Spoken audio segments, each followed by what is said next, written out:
Imagine a place so vast, so geographically diverse, so physically challenging, that it contains the complexity and scale of an entire continent, even though we traditionally call it a subcontinent. We're talking about a landmass that, if you laid it over Europe minus Russia, of course, it would cover it almost entirely. It's a scale that's really hard to grasp intuitively. You have everything from Himalayan glaciers to tropical rainforests to arid deserts, all within one contiguous geographical unit. Exactly. And that brings us to the monumental question for this deep dive. How did the very dirt beneath their feet, the towering tilt of the mountains, the annual predictable rhythm of the wind, and the hidden abundance or scarcity of minerals shape the history, the culture, and the rise and fall of ancient India? That's the core of it, because that physical reality wasn't just a passive setting, it was. That was, well, It was the ultimate architect. It dictated everything. okay, let's unpack this. Our mission for this deep dive is to synthesize the foundational and really the active role of geology, climate, and resources in defining the historical evolution of the Indian subcontinent. We're drawing heavily from the source material we have today, the geographic and mineral evolution of ancient India. We are going all the way from the terrifying violence of supercontinent breakups to understanding precisely how the strategic placement of iron ore deposits built the earliest centralized empires. And that framework, understanding geography as an active driver, is absolutely essential for our learner. We are not treating the land as a static stage where history just happens to unfold. Right, it's a character in the story. It's the primary character in many ways. We will be connecting the deep tectonic past, the great drift across the globe, the power of the annual monsoons, the boundaries that funnel people, and the specific locations of mineral wealth directly to the patterns of human settlement, the evolution of agricultural technology, and ultimately the formation of political power structures. Understanding ancient India requires, first and foremost, understanding ancient Earth. If we are going to fully grasp the geographic destiny of ancient India, we have to start with its origin story, and that story begins hundreds of millions of years ago in the era of supercontinents. It's a story of really epic planetary travel. Indeed. We need to rewind the clock to a time when the landmass we recognize as India today was far from its current location. I mean, it was embedded deep in the southern hemisphere. It was anything but a separate subcontinent. Specifically, the oldest, most stable part peninsular India, the hard, ancient core of the landmass, was not yet attached to Asia. It was a core component of Gondwanaland. Right, the massive southern supercontinent. If you could have stood there, say, 250 million years ago, your geological neighbors would have been Antarctica, Africa, Arabia, and South America. Just a completely different world to picture. A completely different world. And if we go back even further, Gondwanaland, combined with the northern continent of Laurasia, which included North America, Europe, and most of North Asia, formed that single giant global landmass known as Pangaea. And the breakup of Pangaea was the trigger for everything that followed. It was the starting gun. The great planetary rearrangement began when Laurasia and Gondwanaland first separated.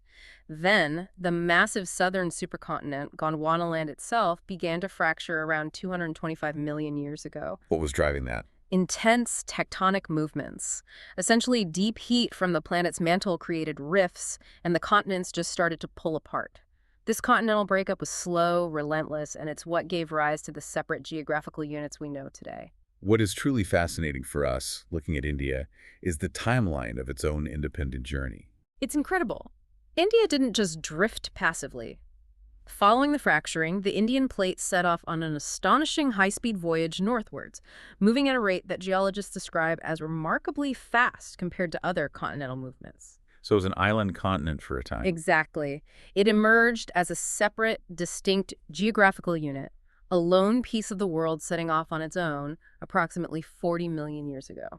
And that journey culminated in the single most important geological event for the subcontinent, the collision. This sets up the defining feature of the region's physical geography. Yes. The Indian plate moved steadily towards Asia, eventually colliding with the massive Eurasian continent sometime between 58 and 37 million years ago. But the real defining feature of modern India, the Himalayas, is actually quite young in comparison to the ancient peninsular landmass that drove the collision. So you have this ancient, stable core hitting a much larger continent, and in the process created this incredibly young mountain range. Precisely. The core of the south is billions of years old. The mountains of the north are, geologically speaking, brand new. You're still growing. You said the Himalayan boundary is very young. How young are we talking, and why didn't the whole range just pop up instantaneously when the plates met? That's a great question that emphasizes the scale of geological time. The mountain range we see today, this immense high barrier, didn't just pop up all at once in a single catastrophic event. The source material details that the uplift occurred, and is still occurring, in four distinct major phases. It was a slow, grinding process of crumpling and lifting that took millions of years. And the most recent phase was surprisingly recent. Incredibly recent. The final and most recent major phase of uplift took place during the Pleistocene epoch. To place that in a human context, the Pleistocene spans roughly between 2 million and 12,000 BC. Wow. So early humans would have been witnessing a still changing landscape. Absolutely. The physical environment that early humans were encountering was still dynamic and changing right up to the dawn of established civilization. And that final, youthful uplift had colossal constructive consequences. It wasn't just a barrier. It was fundamentally a creator, defining the geography that human civilization would inherit.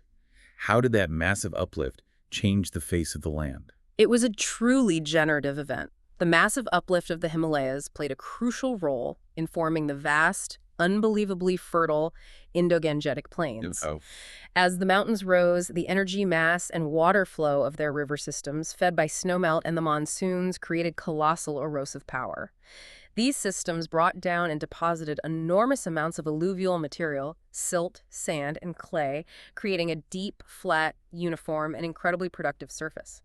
This deposition continued throughout the Pleistocene, filling the enormous trough that was created by the Indian plate, bending downwards as it slid under Asia. So to put it simply, the collision created the mountains, and the mountains in turn created the plains. Exactly. They created the enormous, flat, productive stage upon which much of ancient Indian history would unfold. We started by talking about scale, and before we move on, we need to stress that concept again. The resulting landmass, the Indian subcontinent, covers over 4.2 million square kilometers. To truly internalize that size, consider this. That area is equivalent to the landmass of Europe, if you exclude Russia. It's an enormous, self-contained geographical entity with staggering ecological variation. And today, that geopolitical space is divided into 5 modern nations: India, Bangladesh, Nepal, Bhutan, and Pakistan. But the geological and climatic forces treat it as one massive integrated unit.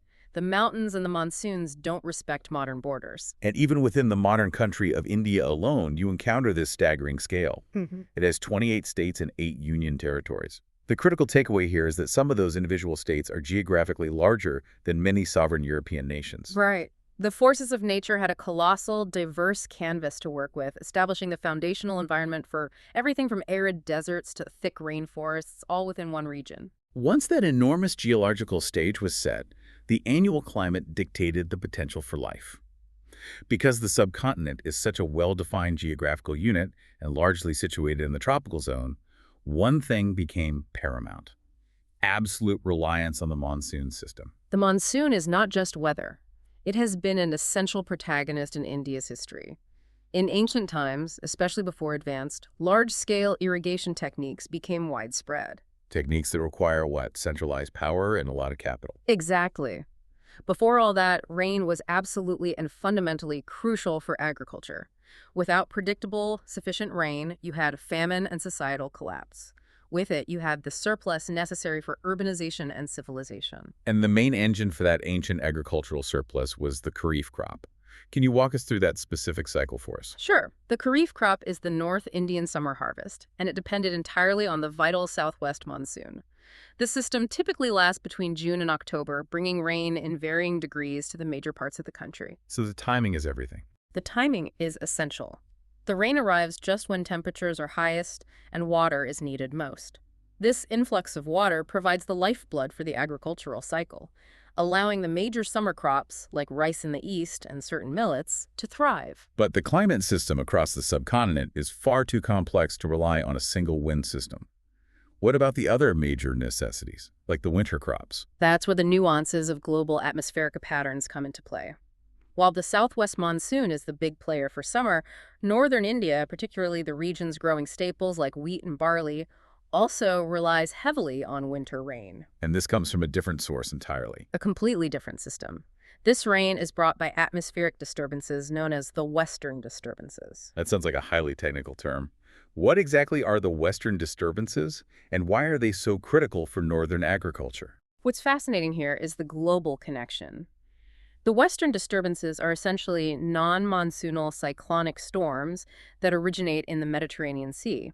They travel eastward across Iran and Afghanistan and bring sudden, often crucial winter rainfall to the northern plains of India and Pakistan.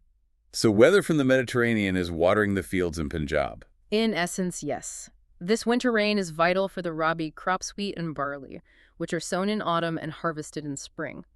Without these disturbances, the yield for these northern staples would be severely curtailed, fundamentally impacting the nutritional base of the people living in the heartlands of early Vedic culture. So depending on where you were standing, your entire agricultural calendar and your dependence on a specific seasonal wind were completely different.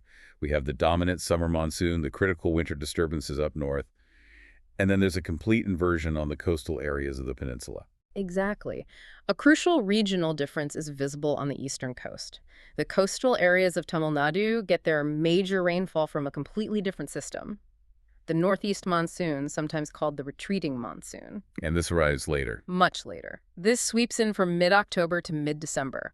For the Chola kingdoms in the south, this was their primary life-giving rain, totally distinct from the system governing the Harappan or Magadhan heartlands. Here's where it gets really interesting, moving from survival agriculture to global connectivity. The discovery of the wind. This is the ultimate example of how understanding geography can transform history. The shift from viewing the monsoon as purely an agricultural necessity to seeing it as a predictable annual highway was arguably one of the most revolutionary logistical moments in global trade antiquity. And this discovery happens when? Sometime around the AD 1st century, sailors, likely Hellenistic or Roman traders, though probably using accumulated local knowledge, systematically understood and charted the direction and predictability of the monsoon winds. This wasn't just a minor convenience. No, it was a complete game changer. It redefined India's trade connectivity with the Mediterranean world. How so? What was trade like before this? Before this discovery, voyages between the Arabian Peninsula and India were agonizingly slow. You had to rely on coastal hopping, hugging the shoreline, and constant rowing. It was dangerous and inefficient. But with this knowledge, It industrialized the ancient sailing schedule. Traders could sail eastward from Western Asia and the Mediterranean using the powerful, consistent push of the southwest monsoon to reach ports in western and southern India and even push into Southeast Asia. and the real genius was the return schedule. They didn't have to wait a year or row back against the current, which would have been impossible. Precisely. They'd conduct their trade and then simply wait for the seasonal wind shift, typically from mid-October. Then they would return westward, riding the arrival of the northeast monsoon back towards the Red Sea and ultimately the Roman markets. This single piece of geographical knowledge, how the wind blows and when enabled massive, extensive maritime trade. It wasn't just goods moving, but people, ideas, culture. Everything. It established crucial cultural and economic contacts, not just between India and the rich markets of Western Asia and the Mediterranean, but also eastward into Southeast Asia. It fundamentally reshaped the globalized world of the early Christian era. The monsoon was, in effect, the world's first scheduled mass transit system connecting continents. A perfect way to put it. Now we turn our attention to the imposing boundaries created by that dramatic geological genesis we discussed earlier. India is naturally bounded. Himalayas on the north, and vast seas on the other three sides. And the protective shield of the Himalayas serves two functions that profoundly impacted the evolutionary trajectory of ancient Indian society. They defined everything from architecture to defense strategy. The first, and most crucial for the plains, is climate control. The immense height of the Himalayas acts as an impenetrable barrier, protecting India from the bitterly cold Arctic winds blowing south from Siberia through Central Asia. And the effect is dramatic. This is what keeps the climate of the vast Indo-Gangetic Plain comparatively mild and warm throughout the year. Without that wall, northern India would be a much, much colder place. And that mild climate had deep practical implications for daily life. Absolutely. For the daily life and technological needs of ancient peoples living in the northern plains, it was huge. Because the cold was never severe, people didn't need heavy, thick clothing. This reduced the need for complex textile production focused solely on warmth. Perhaps more importantly, they could live outside and in the open for longer periods, which influences social structure, architectural needs, and the very pace of community life compared to, say, the intensely cold steppes to the north. The second function of the Himalayas was defense, especially against large-scale invasion. Yes. In the pre-industrial age, the logistics required to move large armies, their supplies, and their equipment across such high, rugged, permanently snow-clad terrain were nearly insurmountable. So it was a natural fortress. It was. The mountains were sufficiently high to shield India against invasions from the north, particularly before modern communication and logistical capabilities existed. They acted as a physical buffer, giving the developing cultures in the plains a measure of protection that civilizations elsewhere in Asia did not enjoy. However, the Himalayas are often described as an insurmountable wall, but that's not entirely accurate, is it? Geography always provides weak spots. And those weaknesses define the ingress points for external forces and ideas. That's the critical nuance.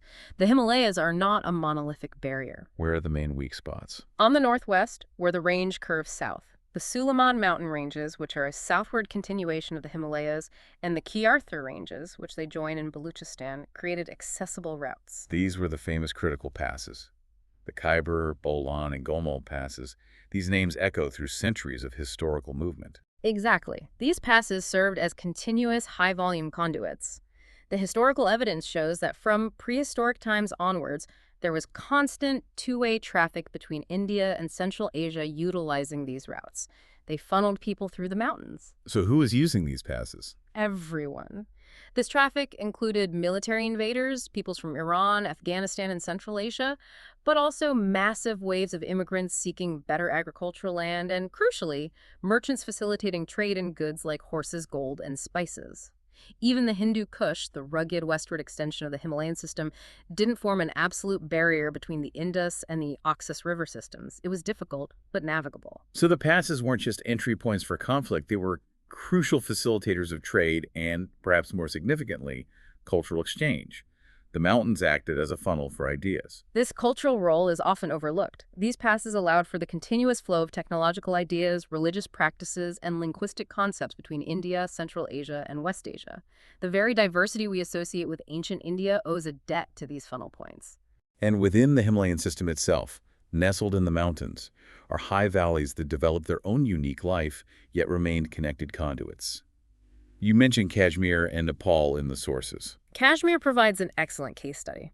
Surrounded by those high mountains, it naturally developed a distinct economy and culture, but it was still accessible through several passes that led out to the plains. And its climate drove that interaction. It did. The harsh winter compelled some of its population to migrate seasonally to the warmer plains, while its cooler summers attracted shepherds and traders from the heat of the Gangetic Valley. There was this constant seasonal pulse of movement. So there was sustained economic and cultural interaction between the valley and the plains, and its location gave it an immense strategic and cultural role. Precisely. Kashmir's proximity to the Pamir Plateau, often called the roof of the world, made it strategically essential. It became a critical transmission center for key cultural movements, particularly Buddhism, which spread from Kashmir's scholarly centers into the adjacent areas of Central Asia and eastward into regions like Tibet. And Nepal. Nepal, though smaller in size, performed a similar function.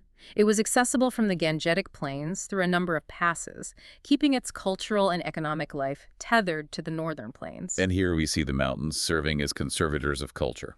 A perfect way to describe it. Both Kashmir and Nepal, because of their relative geographic isolation and stable political environments in certain periods, became important centers for the cultivation of Sanskrit learning. So they were safe havens for knowledge. Cultural refuges, exactly. Today, both valleys are recognized as crucial repositories for the largest numbers of ancient Sanskrit manuscripts, preserving literature and knowledge that might have been lost in the turbulent plains below. Finally, let's connect this back to the earliest patterns of human settlement. The geography dictated the very first routes taken by civilization builders. If we look at the initial history of agricultural settlement, the geography dictated a specific preference. The foothills of the Himalayas, known as the Terai route, which skirted the edge of the mountains. Why there? Why not straight into the plains? It was primarily hydrological and ecological. In the foothills, the rivers were much narrower and shallower, making them infinitely easier to cross and manage without modern engineering. You could ford them. Furthermore, the soil in the Terai region, while fertile, was often less densely forested than the massive waterlogged jungles further south in the mid-Gangetic Basin, where the high rainfall encouraged incredibly thick, hard-to-clear vegetation. So it was just easier, the path of least resistance. Exactly. Therefore, it was natural that the earliest agricultural settlements and trade routes followed the Terai route, moving along the Himalayas from west to east and vice versa. This is a perfect early example of how geology, vegetation, and hydrology dictated the initial path of complex human civilization. The narrative now flows from the towering mountains to the life-giving and sometimes terrifying moving water systems. The heart of historical India is defined by its major river basins, swollen annually by those essential tropical monsoon rains. And these rivers create four primary geographic divisions: the mighty Indus system in the west, the Indo-Gangetic Divide, the Great Gangetic Basin, and the Brahmaputra Basin in the far east. When you look at the northern plains, the cradle of civilization in ancient India, the most critical feature is the massive environmental gradient across this axis. It's a steep gradient, and it's the master key to understanding the sequential westward to eastward spread of ancient Indian civilization. If we proceed from the far west to the far east, the annual rainfall increases dramatically. How dramatically? We're talking about starting from a semi-arid 25 centimeters in the far west to over 250 centimeters in the lower Gangetic and Brahmaputra valleys. This raises a profoundly important question for the learner. Why did major settlements and centers of power initially concentrate in the less rainy west and only spread eastward later? Intuitively, you might think the wetter, richer areas would be settled first. That intuition fails when you factor in the available technology. The answer lies entirely in resource utilization and, critically, tool capabilities. So it's not about the water, it's about what the water grows. Exactly. The vegetation in the Indus Valley, receiving 25 to 37 centimeters of rainfall, and the western Gangetic Plains, receiving 37 to 60 centimeters, was comparatively sparse. The forests could be cleared with the technology of the time. Simple stone and relatively soft copper implements. The soil was easier to break, the jungle less dense. But that simple clearance strategy would have failed as soon as early settlers moved into the core Gangetic Plain. Absolutely. It would have been like hitting a brick wall. As they moved into the mid-Gangetic Basin, which received 60 to 125 centimeters of rainfall, the challenge increased exponentially. This area had much thicker, tougher forests, and the ground was harder, deep alluvial clay. And the Far East was even harder. It was certainly impossible to clear the jungle in the lower Gangetic and Brahmaputra valleys, which received 125 to 250 centimeters of rain annually. This created dense tropical rainforest conditions. These heavily forested, difficult areas could only be cleared for large-scale, systematic cultivation with the aid of robust, durable iron implements. And iron, crucially, became available at a much later stage in the region's history. Much later. So, resource availability, meaning the accessibility of the soil and vegetation, dictated the pattern of human settlement from west to east, in line with technological advancement. We can effectively map the great successive ancient Indian cultures directly onto this rainfall and tool gradient. That's right. Let's chart that sequence. The Indus and western Gangetic plains, with lower rainfall, principally produced hardy crops like wheat and barley. This sustained the early advanced Harappan culture in the Indus Valley, and the subsequent Vedic culture, which initially centered in the northwest frontier province, Punjab, and the western Gangetic Basin. Then, as iron technology became available, allowing for clearance into the wetter east, the staples and the cultural centers shifted dramatically. The technological leap to iron tools enabled the colonization of the middle and lower Gangetic plains. These wetter regions naturally favored rice cultivation, which became the principal staple here, and also became the primary diet south of the Vindhyas. And this new agricultural base supported a new kind of political power. It supported the powerful post-Vedic culture, which centralized power in the mid-Gangetic Basin, specifically Magadha, and was fundamentally based on the agricultural surplus and military potential enabled by the large-scale use of iron. And we see a chronological expansion that mirrors the difficulty of the land. The difficulty was extreme. The lower Gangetic Valley in North Bengal, the most difficult to tame, only really came into widespread historical focus during the age of the Guptas in the 4th to 6th century CE. Much later than Magadha's rise. Centuries later. And the Brahmaputra Valley, encompassing Assam, didn't gain importance until early medieval times. This entire sequence is a powerful demonstration of geography and technology interacting to sequence history. But the prize always remained that central strip. The most coveted and intensely contested area for powerful rulers, however, remained the incredibly fertile, centrally located Ganga-Yamuna Doab. Why was the Ganga-Yamuna Doab, the land between the two rivers, so fiercely contested by every major power? Logistically, it was prime real estate. First, its central position made it the political pivot point of northern India. Second, the soil there, enriched by both river systems, was immensely fertile, ensuring continuous agricultural surplus for supporting large armies and administration. And third, control of the Doab meant control of the vital river transportation links in all directions. Beyond agriculture, the rivers themselves were the ancient world's infrastructure. In ancient times, road building was challenging, costly, and difficult to maintain. So the waterways were the absolute primary means of moving men and material by boat. Rivers were the arteries of commerce and crucial for military logistics. The source material highlights a great tangible example: the massive, sculpted stone pillars built by Emperor Ashoka. A fantastic example. These were transported long distances to different parts of the country, almost certainly by boat, utilizing the Gangetic and tributary systems. It just showcases the scale of river transport capacity. This importance of river communications persisted right up until the days of the East India Company. And while rivers brought life and connectivity, they also brought destruction. They represented a dual force.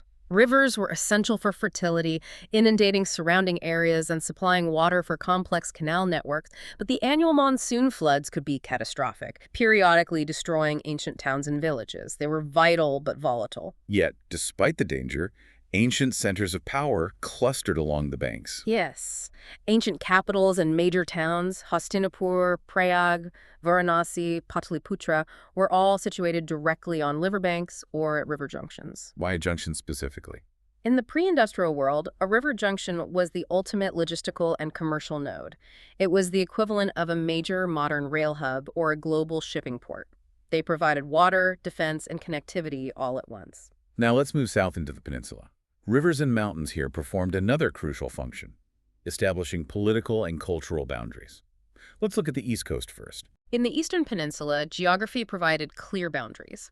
Kalinga, which covered the coastal belt of modern Orissa, was geographically contained between the Mahanadi River to the north and the Godavari River to the south. And south of that, Andhra Pradesh similarly lay contained between the Godavari to the north and the Krishna River to the south. And the deltas of the Godavari and Krishna, being incredibly fertile and accessible to maritime trade, became extremely prominent, studded with towns and ports, particularly under the Satavahanas at the beginning of the Christian era. further south, the division continues into what would become Tamil Nadu. Tamil Nadu was bounded roughly between the Krishna to the north and the Kaveri to the south. The Kaveri Valley became a distinct geographical zone and was the seat of the powerful Chola dynasty. This rich agricultural zone was clearly distinguishable from the uplands of North Tamil Nadu, which gained prominence later under the Pallavas. The geography of the South wasn't just descriptive. It created prolonged military stalemate. The river frontiers became crucial military obstacles. The Tungabhadra River is the quintessential example. It provided a long-term, extremely difficult natural frontier between warring northern powers and southern powers for centuries. How so? The northern dynasties, the Chalukyas and the Rashtrakutas, found it exceedingly difficult to extend their control south across the Tungabhadra, which often swelled dramatically. Likewise, the southern powers, the Pallavas and Cholas, found it difficult to extend their authority north across this formidable natural barrier. The Tungabhadra defined a political fault line. Finally, let's quickly contrast the physical barriers and connectivity of the two sides of the peninsula. The eastern Coromandel coast versus the western Malabar coast. On the eastern side, the Coromandel coast, the eastern Ghats are lower and highly fragmented. This is because the major eastward-flowing rivers, the Mahanadi, Godavari, Krishna, and Kaveri, have created multiple openings. Which means easier access to the interior. Exactly. It allowed for relatively easier communication and movement between the coast and the interior of Andhra and Tamil Nadu. Hence, you find major port cities like Arikamedu, Mahabalipuram, and Kavarpattanam thriving here, serving as easy trade conduits. The west, the Malabar coast, seems to have been geographically more isolationist. Significantly so.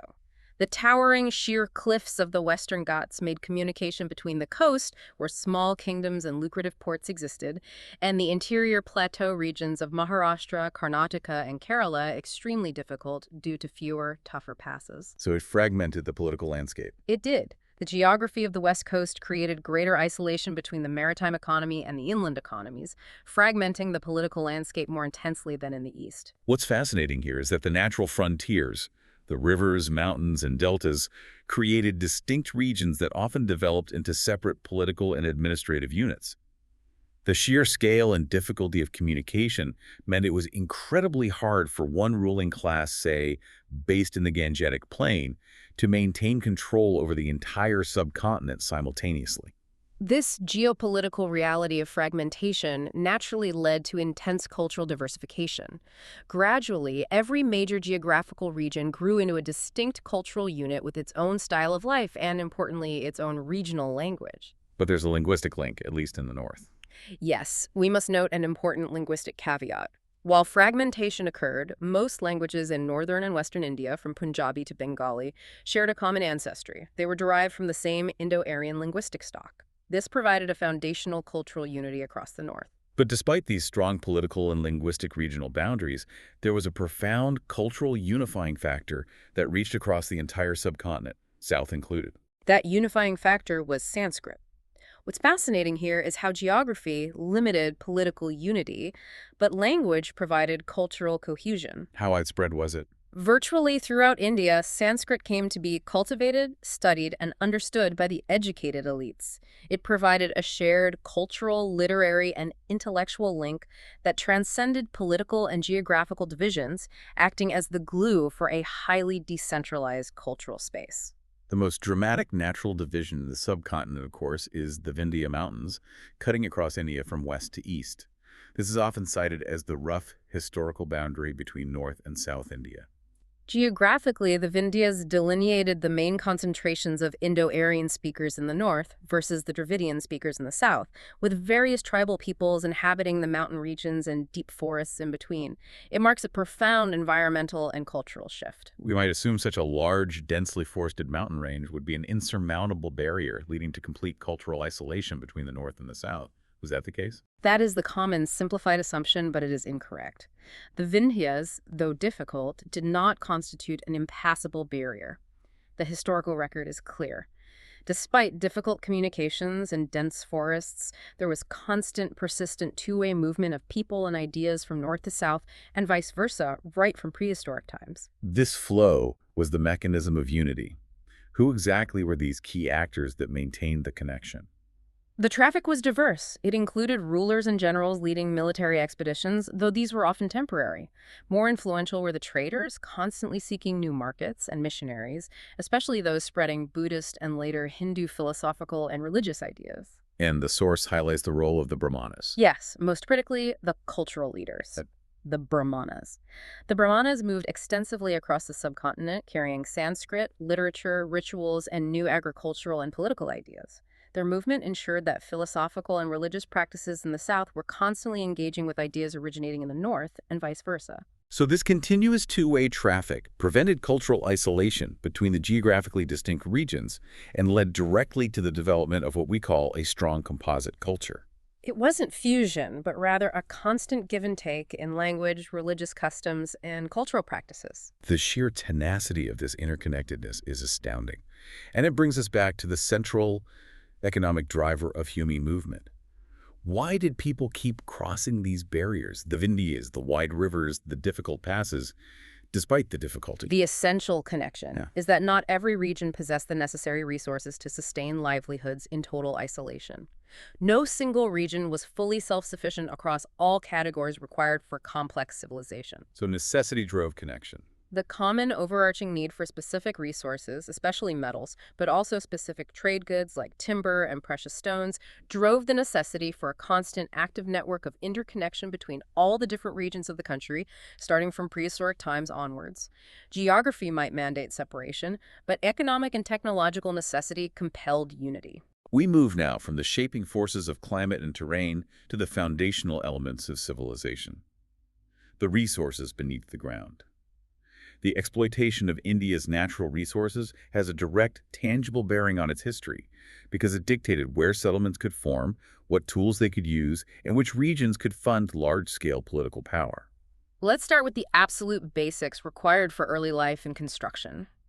Given the heavy monsoon rainfall and the resulting density of vegetation, substantial areas of the northern plains were heavily forested. These forests provided game, fuel, and, crucially, timber. And how important was timber? It was essential in early times, especially before burnt bricks became common and standardized. It was used for constructing houses, basic tools, and defensive structures. A great example is the elaborate wooden palisades that surrounded Pataliputra, which served as India's first massively important imperial capital under the Mauryas. The availability of timber in the Gangetic Plains underpinned early imperial architecture. In stone, the material we associate with more permanent structures. Stone, including various types of durable sandstone, was widely available across peninsular India and the hillier regions of the north. It was the material of choice for heavier construction and tools. And there's a clear north-south divide there? A very clear geographic difference, yes. Historically, we find far more intricate temples and pieces of sculpture made of stone in the Deccan and South India than in the deep alluvial plains of the north, where stone had to be imported often from great distances. And if we look at the earliest human settlements, their location was a reflection of the accessibility of these foundational materials. Absolutely. The earliest human settlements tended to gravitate naturally towards hilly areas and river valleys situated between hills where these foundational materials, stone, wood, and water, were easily accessible. This was long before people mastered the techniques needed to colonize the deep alluvial center of the Gangetic Plain. Then came the age of metals, starting with copper. Where was India's copper wealth concentrated, and what was its historical significance? India was fortunate to have abundant copper, and it is widely distributed. The richest deposits were located in two historically massive regions. First, the Chotanagpur Plateau, specifically in the Singhbum district, which has a copper belt about 130 kilometers long. And second? The famous Khetri mines in Rajasthan. And these mines were foundational to the transition from stone tools to metallurgy. Yes. The Chotanagpur mines were exploited by the earliest copper-using people in Bihar and the surrounding areas, dating back to pre-Vedic times. The Khetri mines were tapped by both pre-Vedic and Vedic people, with evidence of use stretching back to around 1000 BC. The source mentions copper carried a significance beyond mere utility. It did. Because it was the first widespread transformational metal, copper became culturally sanctified. It's invested with great purity by Hindus, and utensils made of it are still commonly used in religious rituals. This usage reflects its deep ancient role as the metal that pulled humanity out of the Stone Age. Now we come to the great geological challenge, the metal that should have defined the next technological age 10. And here, India's path diverges fundamentally from Western Asia and the Mediterranean. This is a story of chronic, debilitating scarcity. India today produces virtually no tin, and it was exceedingly scarce even in ancient times. While some limited deposits were believed to exist in Rajasthan, South Madhya Pradesh, and Bihar, they were small and quickly exhausted. Why does the scarcity of tin matter so profoundly to ancient history? Because bronze, the signature metal of the Bronze Age, is an alloy. It requires mixing tin with copper. Due to this acute scarcity, we do not find many bronze objects in India during prehistoric times. The great Harappan civilization, despite its sophistication, had limited bronze tools. How did they manage it all? Their logistical challenges were immense. They likely procured some limited tin from Rajasthan, but their main supply had to come from distant, complex trade routes leading all the way to Afghanistan. And even then, it wasn't great quality. No. Even with this trade, their bronze tools consistently contained a smaller percentage of tin, meaning they were softer and less durable than the superior bronze implements found in contemporary Western Asia, Egypt, or Crete. So the implication, tying back to the sequence of cultures, is that India largely skipped the critical technological phase known as the Bronze Age. That is the essential and profound conclusion. The major part of the subcontinent simply did not have the material resources for a proper, widespread Bronze Age. When did bronze use finally become common? Much later. The widespread, large-scale use of bronze only became technologically and economically viable starting in the early centuries of the Christian era. And what changed at that point? Connectivity changed. Large-scale bronze use only became possible once India developed intimate maritime and overland connections with tin-rich regions like Myanmar and the Malay Peninsula, thanks in part to the monsoon trade winds we discussed earlier. So a foreign supply chain was the solution. It was. This sustained foreign supply is what allowed for the massive use of bronze, particularly for crafting the exquisite large statues of gods and goddesses found in South India during the Chola period and later. The geological fate of India changed dramatically, however, with the transition to iron. Unlike tin, iron was found in colossal quantities. India was incredibly rich in high-grade iron ores, found particularly in the strategic regions of South Bihar, eastern Madhya Pradesh, and Karnataka.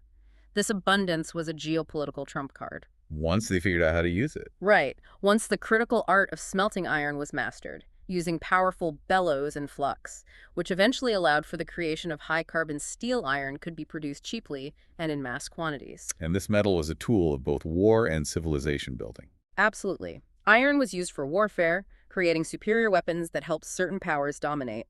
But far more importantly, iron implements axes, plowshares, shovels, were the only technology capable of clearing those thick, hard jungles of the mid and lower Gangetic Plain and enabling deep, regular cultivation.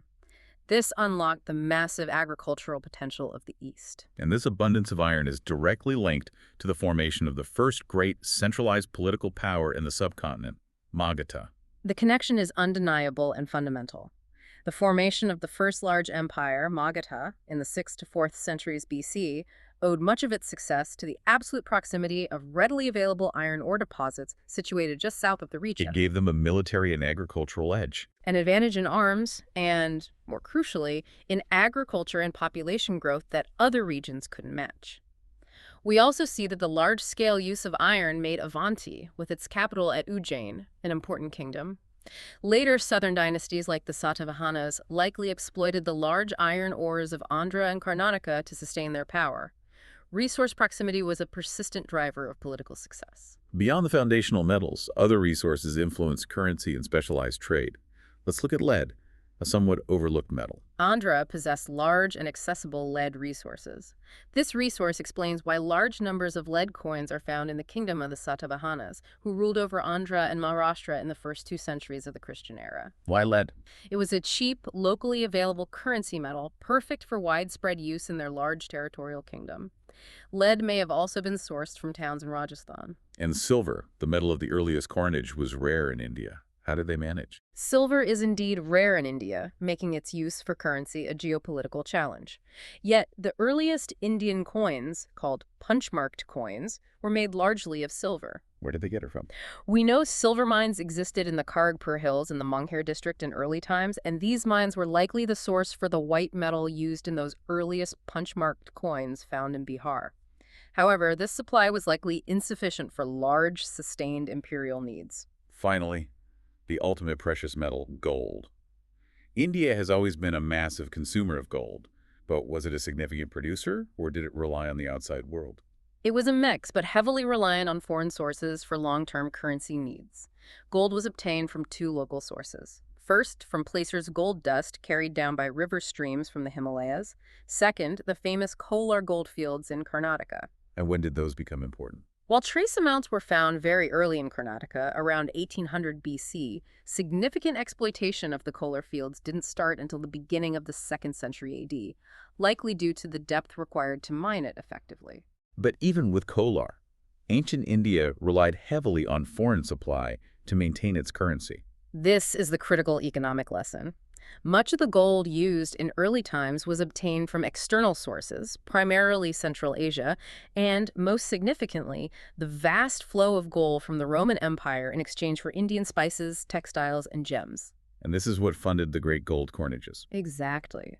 Gold coins, such as those issued by the Kushanas and Guptas, came into regular use during the first 5 centuries of the Christian era, fueled by this trade. So what happens when the trade stops? The essential realization is that local resources were simply insufficient to maintain a stable, large-scale gold currency over a long period.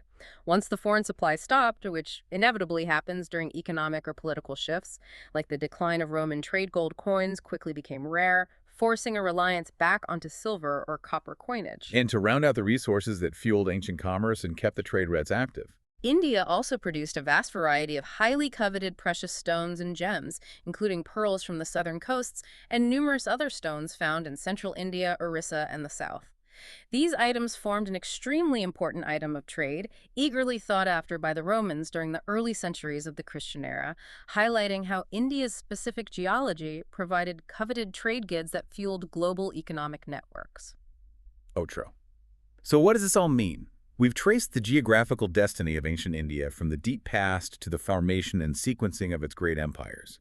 We've seen how the titanic, high-speed movement of continents created the physical structure of the subcontinent, raising protective walls and carving out fertile plains. We've seen how the predictable flow of the monsoons dictated agriculture, defined the path of settlement, and revolutionized global maritime trade. Most importantly, we've learned how the strategic location of specific minerals, from the scarce tin, which forced India to effectively skip a conventional Bronze Age, to the abundant iron, which powered the rise of Magadha and unlocked the agricultural wealth of the Eastern Gangetic, plain determined precisely which regions rose to prominence and exactly when. It really hammers home the point.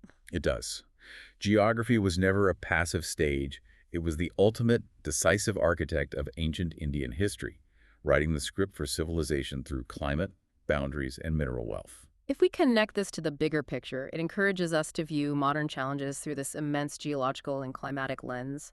Given that the Himalayan uplift is geologically young and still active, and knowing that the ancient settlements and centers of population were rigorously constrained by the specific rainfall patterns of the Pleistocene and the resulting resource availability, consider how much of modern India's economic and political map, its major population centers, its industrial heartlands, is still inherently dictated by a geography that was finalized just a few million years ago, long before the first human walked the terry route. A final thought for you to take away? You might want to explore further how that initial scarcity of tin forced Indian metallurgists to find unique technological solutions, influencing their eventual sophisticated mastery of iron and steel, and defining a unique technological trajectory relative to other Bronze Age civilizations.